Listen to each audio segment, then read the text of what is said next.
Inchaço nas pernas é uma queixa muito frequente no consultório que incomoda muita gente e que talvez incomode você ou alguém que você conhece. Obviamente, existe mais de uma causa para o inchaço nas pernas, o que pode levar a diagnósticos e tratamentos muito diferentes. Eu me chamo Arthur Curtarelli, sou cirurgião vascular e vou te explicar o porquê o inchaço ocorre e quais as principais causas para isso. Antes de começar o vídeo, siga aqui embaixo o canal O Mundo Vascular, deixe seu like e comentário.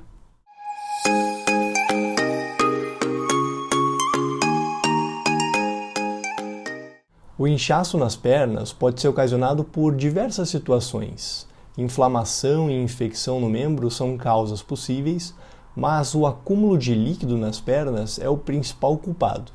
Isso pode ser ocasionado por diversos motivos, por exemplo, varize, trombose, doença linfática, problemas renais ou cardiológicos e também por longas permanências em pé ou sentado. Em condições normais, o corpo humano trabalha em perfeita sintonia, então todo o líquido transportado para a perna é trazido de volta para o coração. Mas algumas vezes isso não acontece de forma adequada e boa quantidade desse líquido transportado para o membro fica lá represado. E com o passar do tempo isso vai acabar desencadeando o que você vê na prática, que é o inchaço na perna.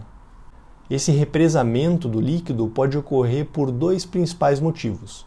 Ou o volume de líquido circulante no corpo é muito maior do que o sistema venoso e linfático consegue transportar, por exemplo, nas doenças de rim, nas doenças de coração, ou esse volume é normal, mas o sistema de transporte está com problema, por exemplo, varizes, tromboses e também os problemas linfáticos.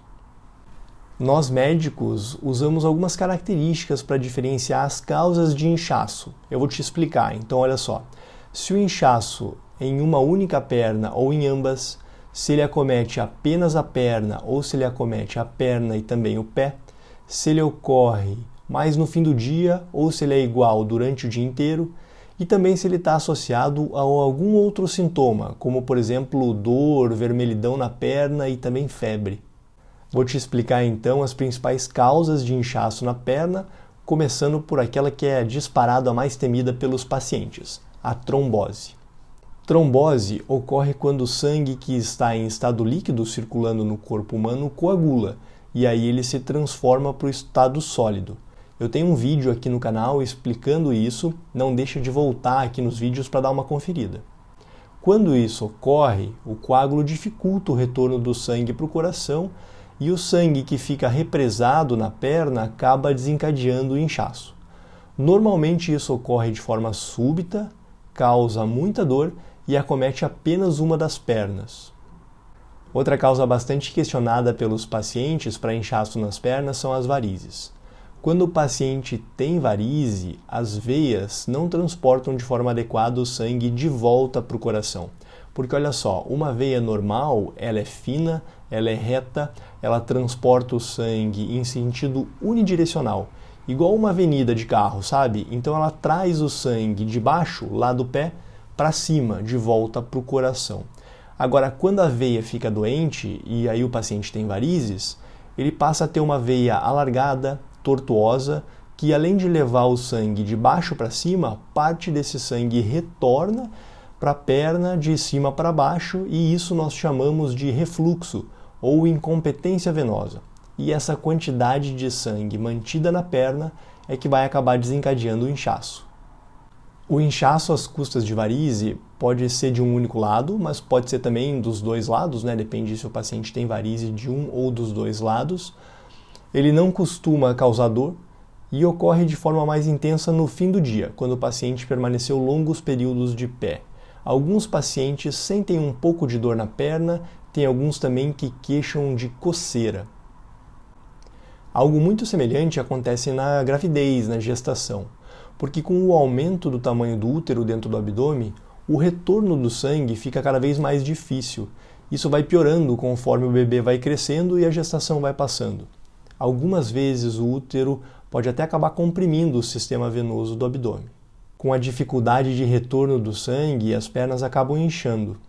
Uma dica para gestantes é fazer repouso com as pernas elevadas, não muito, mas um pouco acima do nível do coração, para ajudar na drenagem, utilizar meia elástica durante o dia e quando for descansar, quando for ficar deitada, preferir ficar deitada para o lado esquerdo do que com a barriga para cima.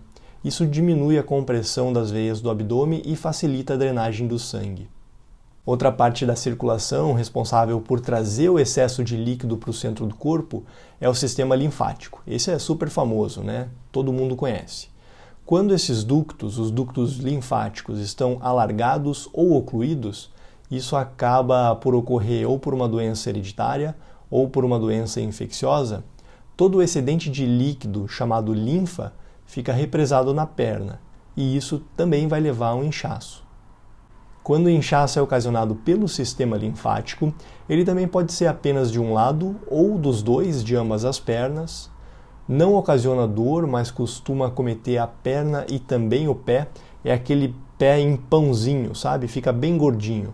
E melhora bastante com a elevação dos membros. Isso ajuda a fazer drenagem linfática, né? A drenagem linfática manual, feita pela fisioterapeuta, também ajuda muito nesses casos. Agora, quando o inchaço nas pernas é simétrico, igualzinho dos dois lados, aí é muito importante pensar em outras causas que possam estar ocasionando excesso de líquido circulante no corpo, como, por exemplo, as doenças renais e também as doenças cardiológicas, porque os rins são os filtros do corpo humano. Eles são responsáveis por retirar volume em excesso, produzindo a urina. Agora, se a filtração não ocorre de forma adequada, o volume de líquido fica retido no corpo todo, e isso pode acabar desencadeando inchaço nas pernas. Algo muito semelhante acontece com os problemas do coração, em especial na insuficiência cardíaca, e também em alguns pacientes que estão utilizando medicamentos, em especial alguns medicamentos para controle de pressão alta. Se o inchaço é de uma única perna, mas está associado a febre, vermelhidão da perna, calor local, aí muda bastante, né? Aí não deve ter ligação nem com excesso de líquido, nem com dificuldade do retorno do sangue e linfa da perna. Mas nesses casos deve ter associação ou com uma inflamação ou com uma infecção local. E se você não bateu a perna, ocasionando uma inflamação, então é preciso a gente pensar numa infecção. E as mais comuns são celulite infecciosa da perna ou erisipela. As duas são ocasionadas por micróbio e precisam de tratamento específico, ou com antibiótico ou com antifúngico. Eu estou preparando um vídeo específico sobre erisipela para a gente conversar sobre isso. Por último, fica o edema postural.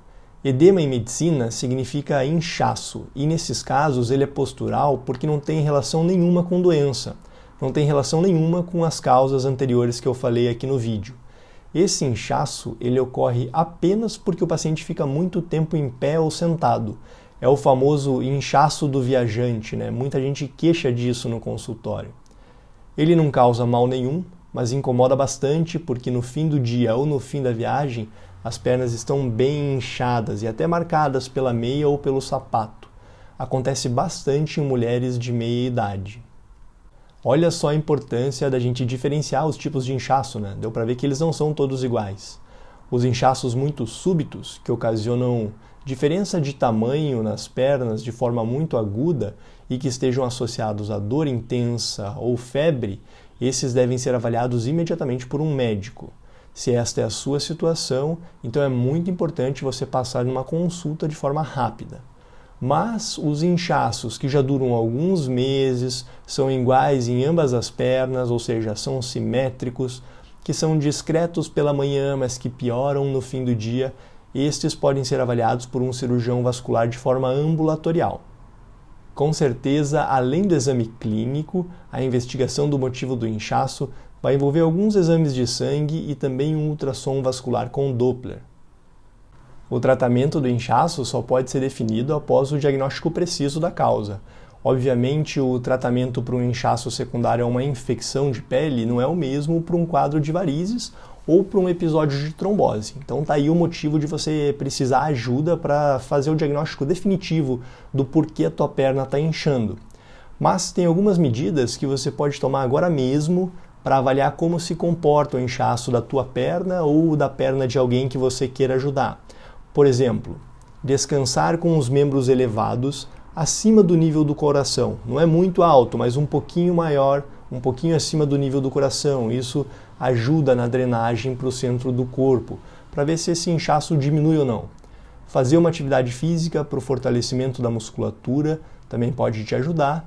E utilizar uma meia elástica de suave compressão, que pode ser comprada mesmo sem receita. Essas meias de suave compressão pegam de 15 a 20 milímetros de compressão. As meias elásticas de média e alta compressão, essas vão exigir receita médica e eu não recomendo que você utilize. Eu não recomendo também que você utilize nenhum medicamento, em especial os diuréticos, sem avaliação médica para tentar combater o inchaço da tua perna. Inchaço nas pernas, ou como a gente chama em medicina, edema de membros inferiores, é uma queixa muito comum de consultório e, como você viu, pode ter inúmeras causas, né? A maioria delas são extremamente benignas e de fácil resolução. Se você sofre com inchaço nas pernas, então faça essas medidas que eu te ensinei no vídeo, mas não deixa de passar numa avaliação com um cirurgião vascular para fazer os exames e definir a causa exata do teu inchaço e depois iniciar o tratamento específico para ele. Se esse vídeo te ajudou ou se você acha que ele pode ajudar outras pessoas que têm inchaço na perna, então marca ele aqui embaixo ou encaminha o vídeo para ele. Me acompanhe nas redes sociais, siga o canal O Mundo Vascular para não perder nenhuma novidade. Não esquece de deixar seu like e comentário aqui embaixo e eu te vejo no próximo vídeo.